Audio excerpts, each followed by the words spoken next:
आज हम लोगों ने करना है पार्टीज टू सूट। इससे पहले हम लोगों ने किया है ज्यूरिसडिक्शन ऑफ सिविल कोर्ट्स।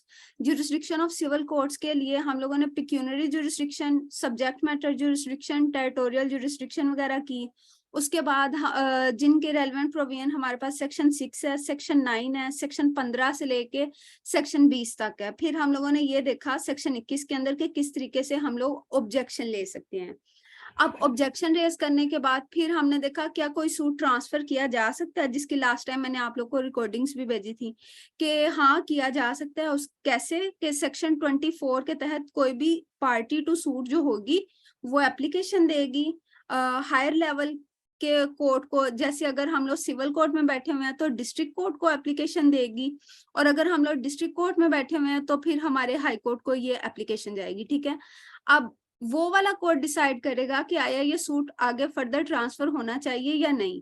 इसके अलावा हमारे पास एक सेक्शन 22 आता है। सेक्शन 22 में ये बताया जाता है कि अगर कोई डिफेंडेंट जो है वो कभी कोर्ट के सामने ये स्टैब्लिश कर दे कि जहां पे मैं कह रहा हूँ उस जगह पे सूट अगर ट्राई होगा तो इससे दूसरी पार्टीज को कोई नुकसान तो नहीं होगा, लेकिन हाँ मुझे इतनी ज्यादा इनकन्वीनियंस नहीं होगी, तो फिर हो सकता है सूट ट्रांसफर। और ये जब डिफेंडेंट ने सूट ट्रांसफर करवाना है तो इसके लिए लिमिटेड ग्राउंड है और इसके लिए अपॉर्चुनिटीज भी बहुत कम है, लेकिन उसने अपना स्ट्रॉन्ग किस्म का साबित करना है सूट के उसकी ज्यूरिसडिक्शन में भी सूट दायर हो सकता है कि जहां पे वो कह रहा है, और जहां पे सूट अभी फिलहाल दायर है वहां पे भी हो सकता है सूट दायर।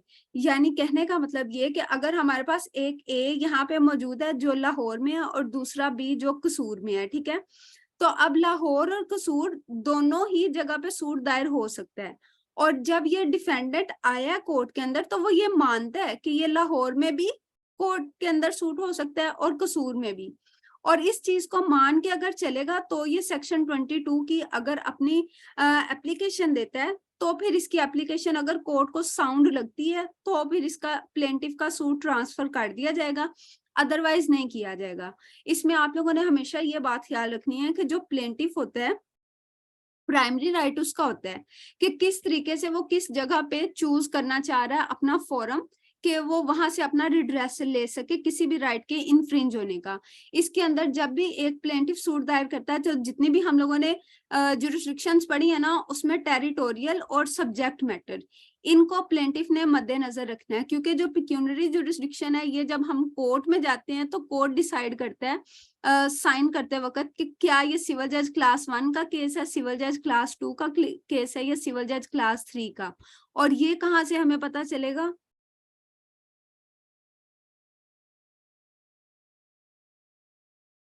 ये हमें सूट की जो हमने वैल्यूएशन की हुई है और रिलीफ मांगा हुआ है उससे हमें इस चीज का पता चलेगा। उसके बाद हम लोगों ने ये पढ़ा था सेक्शन 10, 11 और 12। इसकी भी मैंने आप लोगों के साथ वीडियो शेयर कर दी थी। सेक्शन 10 के अंदर है स्टे ऑफ सूट, सेक्शन 11 के अंदर है रेस जुडिकाटा और सेक्शन 12 है कि बार टू सूट। सेक्शन 10 में अगर कोई एक प्रीवियसली सूट चल रहा है तो उसके बाद कोई दूसरा सूट अगर आएगा तो ये आने वाले दूसरे सूट को स्टे कर दिया जाएगा। सेक्शन 11 ये है कि अगर पीछे से एक सूट चल रहा था और वो फाइनली डिसाइड हो चुका है तो अब ये जो सेकंड सूट आएगा ना इसको परमानेंटली बार कर दिया जाएगा, और इसमें हम जो स्पेसिफिक इसके लिए वर्ड यूज करते हैं वो होता है रेस जुडिकाटा। जब हम वर्ड रेस जुडिकाटा यूज करते हैं तो आप लोगों ने हमेशा ये याद रखना है कि ये दो तरीकों से हम लोग इसको यूज करते हैं। एक एक्चुअल रेस जुडिकाटा और दूसरा हमारे पास होता है कंस्ट्रक्टिव रेस जुडिकाटा।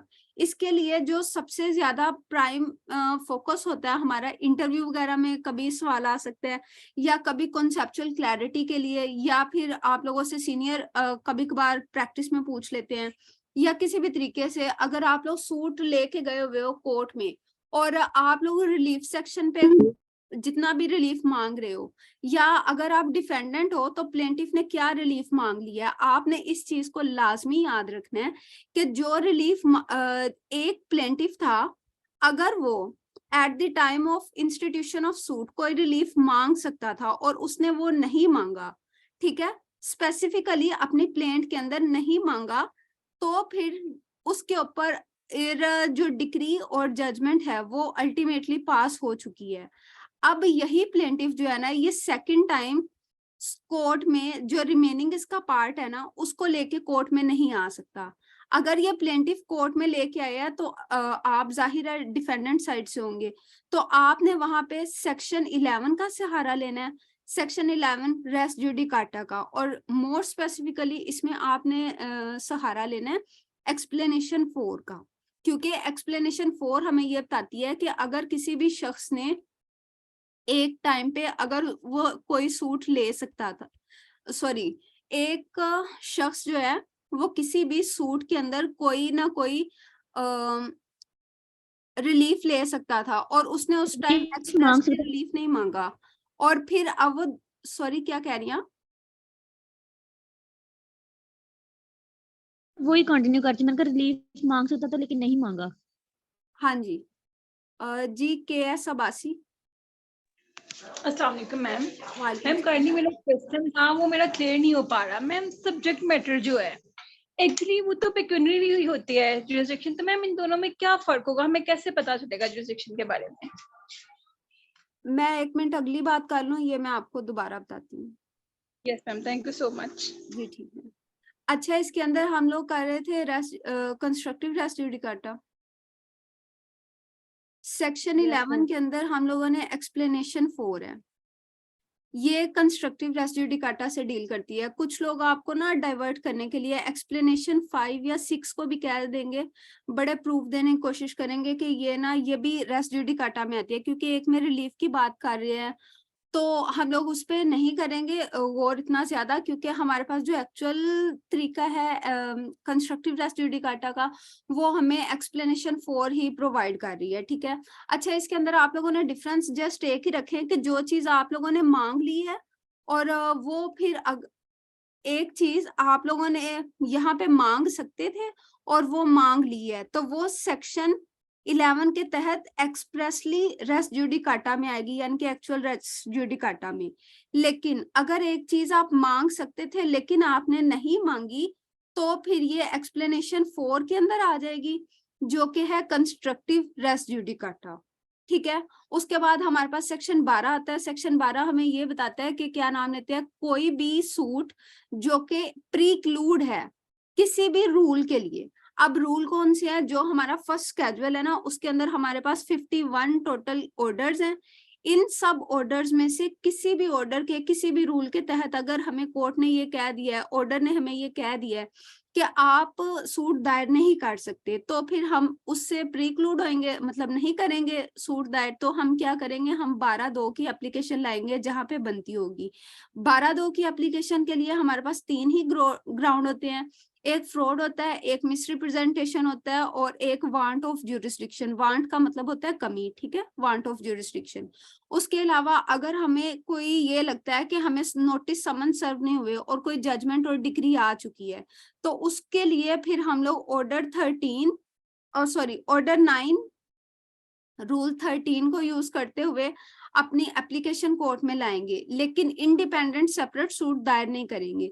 बेसिकली जो हमारा सेक्शन 12 है ना, उसका यही मकसद है कि अगर कोई शख्स है वो किसी जजमेंट, डिक्री या ऑर्डर को चैलेंज कर रहा है फ्रॉड, मिसरिप्रेजेंटेशन या वांट ऑफ जुरिसडिक्शन की वजह से, तो वो इंडिपेंडेंटली सेपरेट सूट ना लाए, बल्कि उसी जजमेंट या डिक्री के रिस्पॉन्स में सेम कोर्ट में जाए और वहां पर एप्लीकेशन दे दे 12 सेक्शन 12 सब सेक्शन 2 की, कि जी ये जजमेंट और डिक्री तो आपने पास कर दी है, लेकिन ये इन तीनों में से किसी एक ग्राउंड की बेसिस के ऊपर पास हुई है, तो लिहाजा इसको खत्म कर दिया जाए।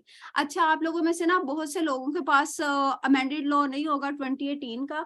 उसकी वजह यह है कि कुछ बुक हाउसेज इसको रेगुलरली अमेंड करते रहते हैं, कुछ नहीं करते रहते। तो आप लोग ना इसके साथ सब सेक्शन 3 इसका ऐड हुआ है, वो आप लोग इसमें ऐड कर लिएगा, क्योंकि ये ऐड इसलिए हुआ है क्योंकि जो 12(2) है ना, ये एप्लीकेशन थोड़ी सी, इसका प्रोसीजर ये था कि एप्लीकेशन कोर्ट में आती थी, दूसरी पार्टी उसका रिटर्न रिप्लाई करती थी। तो अब तीसरा नंबर जो होता है ना फ्रेमिंग ऑफ इशू का, अब कुछ जजमेंट्स में ये था कि फ्रेमिंग ऑफ इशू हो गया और कुछ में नहीं हुआ, तो फिर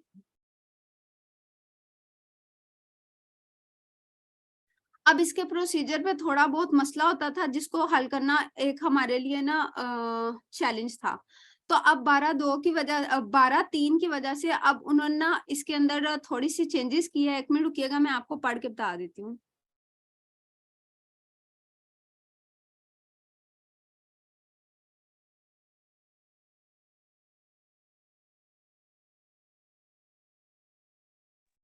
अब इन्होंने जो चेंजेस ये किए हैं कि कोर्ट को ये डिस्क्रेशन दे दिया कि अगर कोर्ट को जिस तरीके से इजी लगता है वो इसका डिसीजन लेने के लिए अपना प्रोसीजर अडॉप्ट कर सकती है। और अगर कोर्ट को ये लगता है कि कोर्ट ने कोई फैक्ट को प्रूव या डिसप्रूव करवाना है तो वो पार्टीज को ये डायरेक्ट कर सकती हैं कि आप एफिडेविट दें और एफिडेविट के जरिए ये चीज प्रूव करवाएं या डिसप्रूव करवाएं।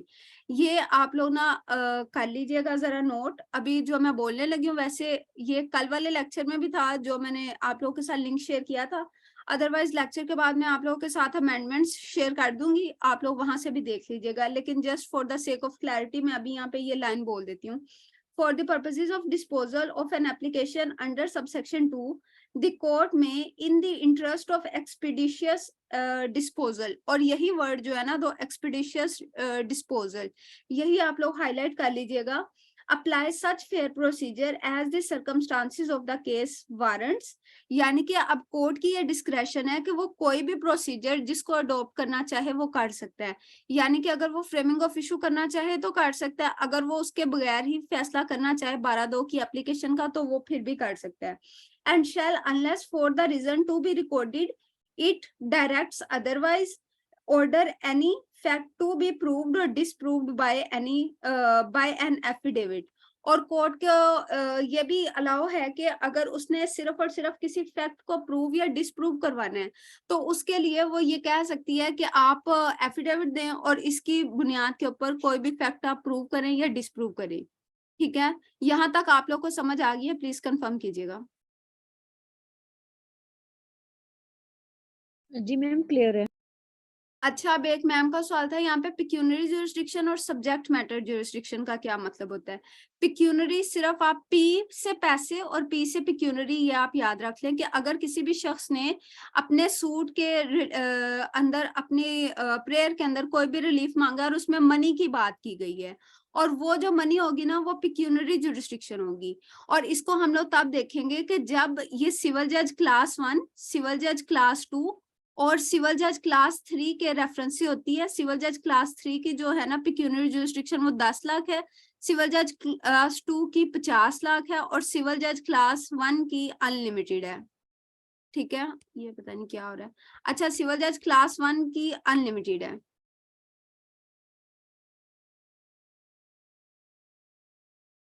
मैम एक क्वेश्चन ले लें प्लीज। मैम भी आपने ये बताया, मैं पहले ये अगला कंप्लीट कर लूं फिर आप लोग सवाल दरमियान में किया करें। जिस टॉपिक के ऊपर मैं बात कर रही होती हूँ ना आप लोग प्लीज उसके रेलेवेंट रहा करें। जब मैं आप लोगों से पूछूं ना कि आपको ये समझ आ गई है उसके बाद अगला सवाल किया करें, मुझे अभी इसको कंप्लीट कर लेने दें। अच्छा, यहाँ पे ये पिक्यूनरी ज्यूरिसडिक्शन है यानी कि जो भी रिलीफ में वैल्यूएशन आपने की हुई है उसके बारे में। और ये बात आपने याद रखनी है कि पिक्यूनरी ज्यूरिसडिक्शन हमारे जो रिलीफ हम मांग रहे हैं ना उससे कोर्ट ने डिसाइड करनी है। और ये सिर्फ और सिर्फ एक कोर्ट किस हद तक रकम के मामले में कोई भी फैसला कर सकता है, ये सिर्फ और सिर्फ तब आएगी। अब सब्जेक्ट मैटर ज्यूरिसडिक्शन ये चीज है कि अगर आपने कोर्ट में आना है तो क्या आपका सब्जेक्ट मैटर कोर्ट की तरफ से अलाउड है या नहीं है। जैसे मिसाल के तौर पे पहले मैं मिसाल देती हूँ फिर मैं आपको बताती हूँ। ये सीपीसी की क्लास है, आपने जितने भी यहाँ पे सवाल करने हैं ना आपको ये अलावा है कि आप सीपीसी का कोई भी सवाल कर सकते हो, लेकिन ना तो आपको यहाँ पे ये अलावा है कि आप पीपीसी का सवाल करो, ना सीआरपीसी का सवाल करो, ना कॉन्स्टिट्यूशन का सवाल करो। अब फर्ज करें इसी सारी की सारी एग्जाम्पल को ना आप केस लॉज के केसेस के ऊपर ले जाएं। अब अगर तो आपका सूट जो है वो सिविल नेचर का और वो हमें कौन बताता है, वो हमें सेक्शन 9 बताता है। ठीक है, सिविल नेचर का और उसमें किसी राइट को आप मांग रहे हैं या फिर किसी ऑफिस को मांग रहे हैं तो ये चीज होगा आपका सूट ऑफ सिविल नेचर होगा और इसका सब्जेक्ट मैटर है कि सिविल के बारे में। और सब्जेक्ट मैटर में राइट किस चीज का हो सकता है, किसी भी प्रॉपर्टी के बारे में राइट हो सकता है। तो अब जब आपका सूट आया है ना ये प्रॉपर्टी के बारे में है और ये सिविल की ही प्रॉपर्टी होगी और इसके अंदर सब्जेक्ट मैटर क्या है, ये जो मेरी प्रॉपर्टी है वो चीज। अगर इसी तरीके से अगर प्रॉपर्टी सेम है लेकिन मैंने इसके रेंट मांगनी है तो फिर रेंट के लिए इसका सब्जेक्ट मैटर जो है ना वो रिकवरी ऑफ रेंट होगा। उसके लिए हमारे पास अभी स्पेशल लॉ मौजूद है। तो अगर हम लोगों ने सिर्फ और सिर्फ रेंट की हद तक रहना है और अपने किरायादारों को अपने घर से निकालना है गो कि ये है तो प्रॉपर्टी, लेकिन अब हम लोग इसको इस तरीके से नहीं लेंगे कि इसको सिविल नेचर का सूट समझ के सिविल कोर्ट में आएंगे, बल्कि हम लोग इसके अंदर रेंटेड प्रीमिसेस एक्ट के तहत जाएंगे, रेंट ट्राइब्यूनल के अंदर। सेम अगर प्रॉपर्टी मेरी यही है, लेकिन अब मैं एग्रीकल्चर में आ गई हूँ और वहां पे मुझसे हुकूमत ने लेने हैं अपने, क्या नाम लेते हैं, dues, arrear of land revenue.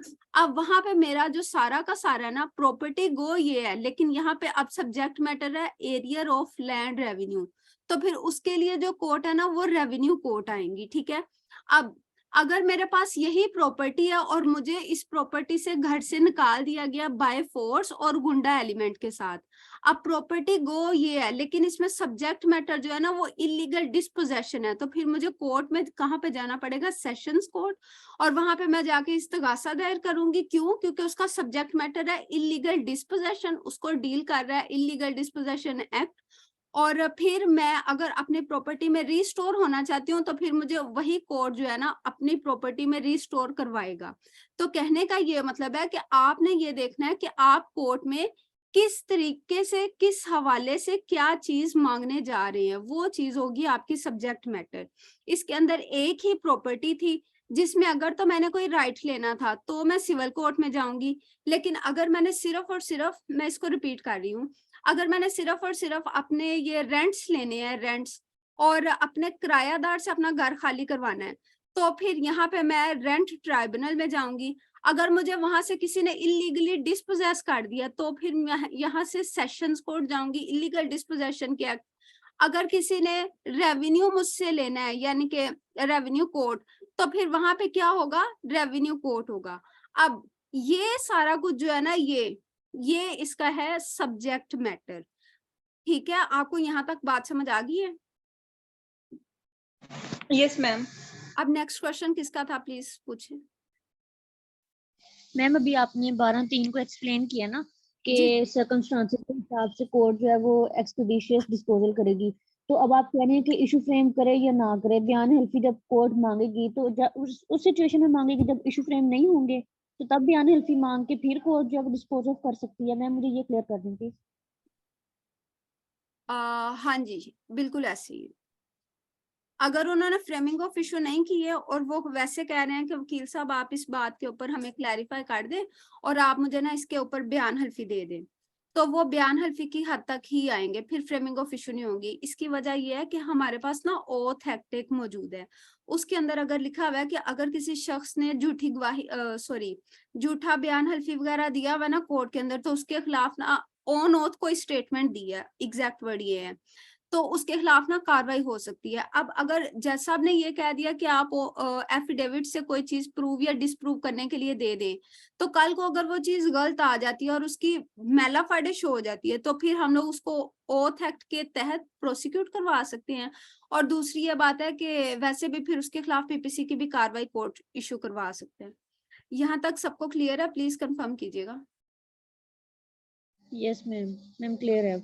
अब हम लोग अपने आज के टॉपिक के ऊपर आते हैं। ये जितना भी मैंने आप लोगों को सारा करवाया है ना, ये ज्यूरिसडिक्शन के हवाले से है। आप लोगों ने ना इसको हमेशा याद रखना है, क्योंकि अगर हम लोग ज्यूरिसडिक्शन को भूल जाएंगे ना तो फिर हमारे लिए सीपीसी में चलना मुश्किल हो जाएगा, ठीक है। नेक्स्ट हम लोग थोड़ा सा देख लेते हैं, बस टच करते हैं procedure in the civil code को। मैं डायरेक्टली जो हमारा अभी प्रोसीजर चलता है उसी के ऊपर ही जाती हूँ। प्लेंट, सबसे पहले अगर हमारा कोई भी सूट जो है कोई भी राइट वो प्रोटेक्टेड बाय लॉ है और वो इनफ्रिंज हो चुका है, तो हमने कहाँ पे जाना है, कोर्ट में जाना है। और कोर्ट में क्या लेके जाना है, प्लेंट लेके जाना है, ठीक है। अब इस प्लेंट तक पहुंचने के लिए हमें किस किस चीज को पहले फॉलो करना है, आज से हम लोग उन चीजों को सबको पढ़ेंगे। ये सारा जितना भी प्रोसीजर है यहाँ से लेके इतना इतना, ये सारा तो चलेगा ही, बिल्कुल ऐसे ही चलेगा, लेकिन हम लोगों ने अपनी इस प्लेंट के ऊपर इसके स्टेटस तक कैसे आना है, इसको ड्राफ्ट किस तरीके से करना है, इसमें अगर हमने ड्राफ्ट करना है तो इसमें पार्टीज किस को बनाना है, हम वकील किसको बनाएंगे, हमने कोर्ट से रिलीफ मांगना है तो क्या मांगना है, हमने किस कोर्ट में जाना है, हम अगर कोर्ट में आ गए हैं तो हम कोर्ट में किस तरीके से आए हैं, मतलब हमारी कंटेंट्स ऑफ प्लेंट्स क्या क्या होने चाहिए। हमें ये सारा कुछ पढ़ने के लिए, यहाँ तक पहुंचने के लिए पहला ऑर्डर, दूसरा ऑर्डर, तीसरा ऑर्डर, चौथा ऑर्डर, उसके अलावा छठा और सातवां। जब हम लोग ये सारा कुछ कर लेंगे ना तो हमें ये एग्जैक्ट पता चलेगा कि हमारी प्लेंट क्या चीज है और हम किस तरीके से प्लेंट कोर्ट में लेके आते हैं। अब प्लेंट तक पहुंचने के लिए ना सबसे पहले हमें ये पता होना चाहिए कि पार्टीज टू सूट। क्यों? क्योंकि प्लेंट के अंदर सबसे पहली चीज ही ये है कि कौन शख्स होगा जिसके खिलाफ मैंने सूट लेके आना है। अब ऐसा नहीं हो सकता कि मेरा एक राइट तो इन्फ्रिंज है और कोर्ट मुझे, सॉरी ये थोड़ा सा चेंज, एक मेरा राइट तो इन्फ्रिंज है लेकिन कोर्ट मुझे उसकी कोई रेमेडी ना दे। क्यों? क्योंकि हमारे ये लॉ की फिर वायलेशन होगी कि अगर कानून जैसे ही हमारा कोई राइट बनाता है उसके साथ साथ हमारा रेमेडी भी बना देता है। अब फर्ज करें ये मेरी एक प्रॉपर्टी है, इस प्रॉपर्टी के ऊपर किसी दूसरे शख्स ने आके कब्जा कर लिया है, ठीक है, और कब्जा किस तरीके से किया, ये थोड़ा मुश्किल हो जाएगा, इसको भी रहने दें। ये मेरी प्रॉपर्टी है पी। मैं दूसरी एग्जांपल लिख लेती हूँ, वो ज्यादा आसान है। एक सेकंड रुकिएगा।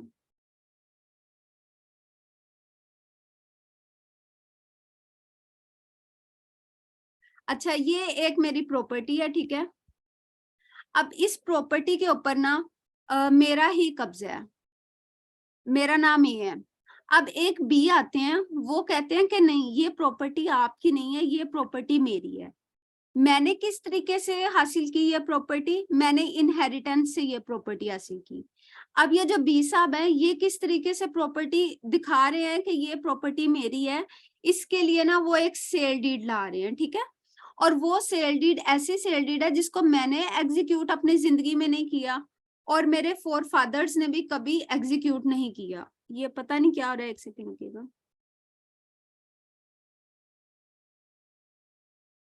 अब इस प्रॉपर्टी के हवाले से ना तो मैंने कभी सेल डीड एग्जीक्यूट की है और ना ही मेरे फोर फादर्स ने कभी की है, लेकिन अब ये बी कह रहा है कि मेरे पास तो ये इसकी सेल डीड मौजूद है।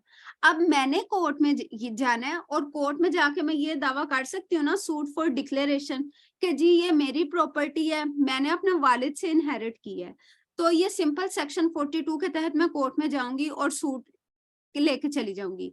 अब अगर एक बी है, यही बी, अब इसने अगर अपनी रिटर्न स्टेटमेंट लानी है तो मेरे इस सूट के बदले में ही लानी है ना, कि इसने मेरे सारे के सारे राइट को डिनाई कर रहा है क्योंकि, और इसने आके अपनी रिटर्न स्टेटमेंट जब कोर्ट में पेश करनी है उसके अंदर अपने इसने क्या करना है, इसने अपनी सारी की सारी दिखानी है सेल डीड जिसने भी इसके हक में ये एग्जीक्यूट की है।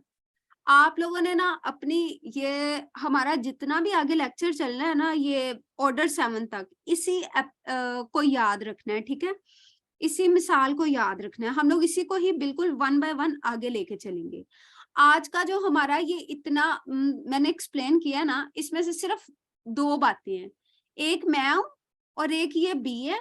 मैंने प्रॉपर्टी इनहेरिट की है अपने फादर से, और जो बी है वो कह रहा है कि मैं ये प्रॉपर्टी कहाँ से ली है, जी मैंने तो ये सेल डीड के साथ परचेज की है ये प्रॉपर्टी, ठीक है।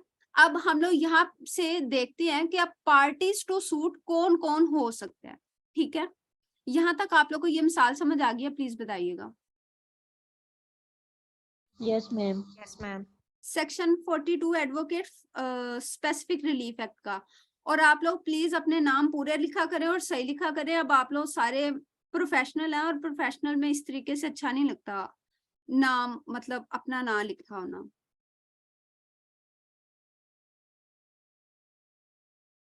अच्छा, पार्टीज टू सूट। अब हमारे पास ए कौन था? मैं थी। क्यों? क्योंकि मैं अपना राइट जो है वो कोर्ट के अंदर ये कहना चाह रही हूँ कि जी ये मेरी ही प्रॉपर्टी है, और मैं क्या होंगी फिर? मैं प्लेंटिफ होंगी। जबकि जो डिफेंडेंट है वो कौन होगा? वो होगा बी। क्यों? क्योंकि वो मेरा जो राइट है प्रोटेक्टेड बाय लॉ है उसको डिनाई कर रहा है और फर्दर अपना क्लेम ला रहा है। अच्छा, अब हमारे पास 3 कैटेगरीज और आती हैं ऑर्डर 1 के अंदर ही, ठीक है। उसमें से एक है परफॉर्मा डिफेंडेंट, एक है नेसेसरी पार्टी, एक है प्रॉपर पार्टी। अच्छा, अब आप लोग का ये सवाल हो सकता है कि आप कह रही हैं कि पार्टीज टू सूट दो ही होती हैं, एक प्लेंटिफ और एक डिफेंडेंट, तो फिर ये तीनों चीजें क्या हैं? ये तीनों स्टेटस हैं, ठीक है। पार्टीज यही दो रहनी है, प्लेंटिफ और डिफेंडेंट। ये तीनों चीजें जो है ना, ये स्टेटस अटैच होंगी किसी भी पर्सन के साथ। वो पर्सन प्लेंटिफ भी हो सकता है, वो पर्सन डिफेंडेंट भी हो सकता है। अच्छा, इसमें जो परफॉर्मा डिफेंडेंट है ना, इसके बारे में सिर्फ और सिर्फ एक लाइन आप लोग याद रख लें कि प्लेंटिफ जब कोई दावा दायर करता है, उसको मेन ग्रीवियंस किसके खिलाफ होती है? डिफेंडेंट के खिलाफ। लेकिन परफॉर्मा डिफेंडेंट सिर्फ और सिर्फ वो शख्स है जिसके खिलाफ तो प्लेंटिफ को खुद कोई भी ऐसा कुछ ग्रीवियंस मौजूद नहीं है कि कोर्ट से ये इसके खिलाफ डिक्री ले और इससे कहे कि जी आप इसको एग्जीक्यूशन में कोई ना कोई चीज मुझे दें, बल्कि इसको जस्ट खाना पूरी करने के लिए आप लोग समझ सकते हैं कि रखा जाता है कि कल को कहीं मेरा सूट इस बंदे के ना होने की वजह से डिले ना हो जाए, क्योंकि हमने असल में जो अपना रिलीफ लेना होता है ना, वो सिर्फ और सिर्फ डिफेंडेंट के खिलाफ लेना होता है। हमने परफॉर्मा डिफेंडेंट के खिलाफ मोस्टली नहीं लेना होता। और बाज़ औक़ात ऐसा भी होता है कि अगर बहन भाइयों का केस हो या पार्टनर्स का केस हो और वो लोग स्पेसिफिकली तो प्लेंटिफ के हक में ही है, लेकिन वो आके प्लेंटिफ को सूट में ज्वाइन नहीं करते, तो फिर इसमें क्या होता है, प्लेंटिफ जो है वो डिफेंडेंट की लिस्ट में इनको रख देता है, लेकिन उसका नाम वो लिख देता है परफॉर्मा डिफेंडेंट। क्यों? क्योंकि कल को जो डिक्री आ जाएगी ना, वो परफॉर्मा डिफेंडेंट के खिलाफ एग्जीक्यूट नहीं होगी, सिर्फ और सिर्फ डिफेंडेंट के खिलाफ एग्जीक्यूट होगी। लेकिन इसमें होना जरूरी होता है, तो लिहाजा इसको रख देते हैं। लेकिन ये बहुत कम चांसेस ही होते हैं इनको किया जाए इसमें।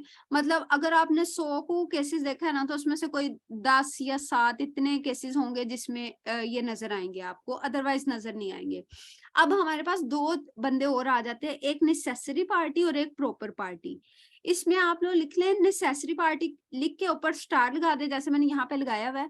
नेसेसरी पार्टी वो पार्टी होती है जिसके बगैर आपका जो सूट है ना, वो कभी भी 100% जो है ना, अगर पास डिक्री जजमेंट हो भी गई है तो उसकी एग्जीक्यूशन नहीं हो सकती आपके, ठीक है। वो इस वजह से क्योंकि कुछ ना कुछ ऐसा हिस्सा जरूर होता है हमारी डिक्री का, जो कि चाहे प्लेंटिफ की तरफ से वो नेसेसरी पार्टी हो, चाहे डिफेंडेंट की तरफ से आपकी ये नेसेसरी पार्टी हो, अगर ये कोर्ट में मौजूद होगी तो हमारा जो सूट है ना वो 100% चलेगा। अगर ये मौजूद नहीं होगी तो कल को इसको ये बंदा आके चैलेंज कर सकता है इसको किसी भी तरीके से और किसी भी ग्राउंड के ऊपर, ठीक है। जैसे अभी मैंने आपको एग्जांपल दी थी ए और बी में, ठीक है।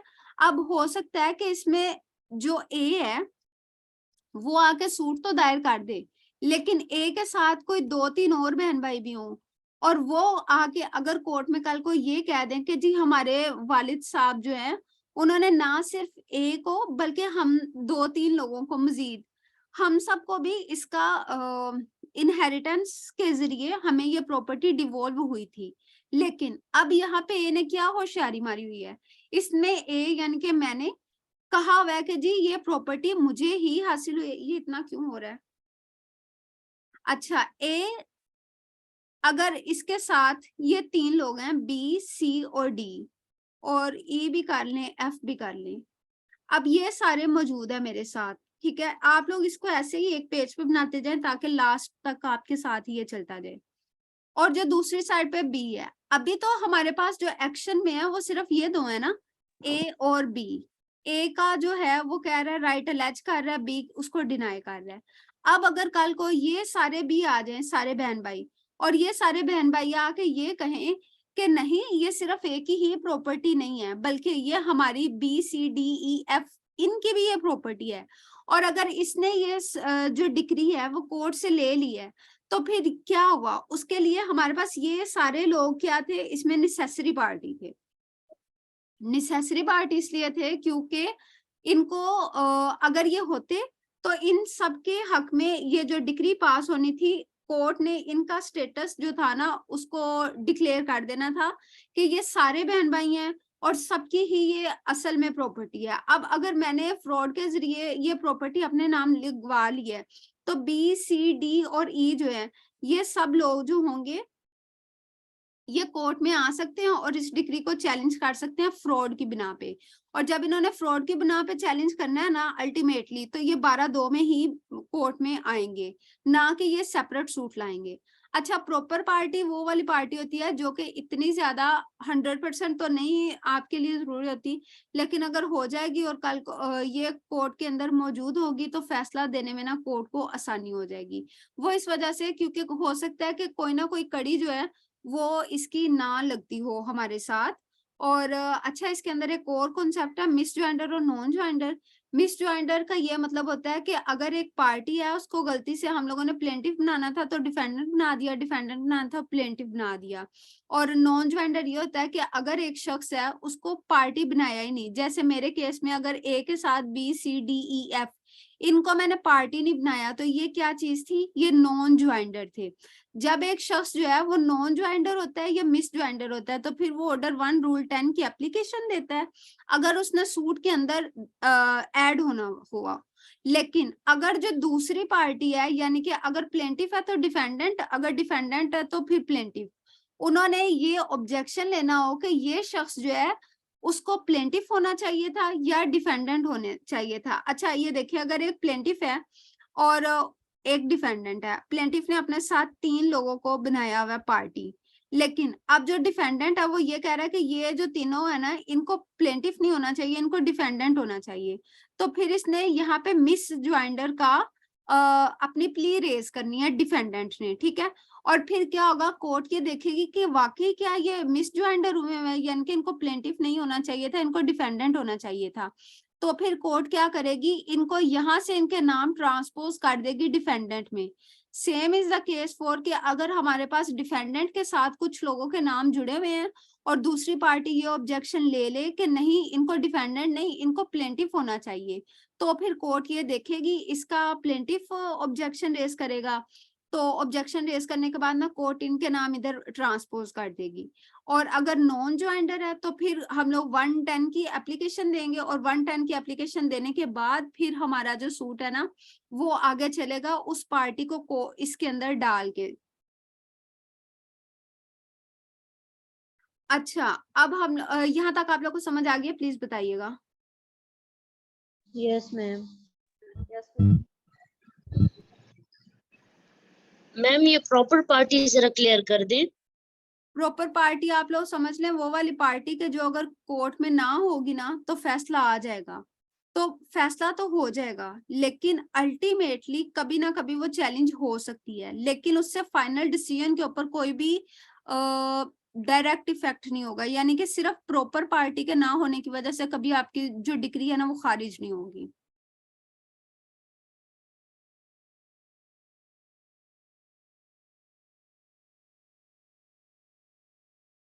मैम बोले ना, आपका सवाल ये है कि खुद भी कर सकती बाद में कि प्लेंटिफ कहे कि मैंने इसको गलत पार्टी बनाया, यानी डिफेंडेंट करेगा।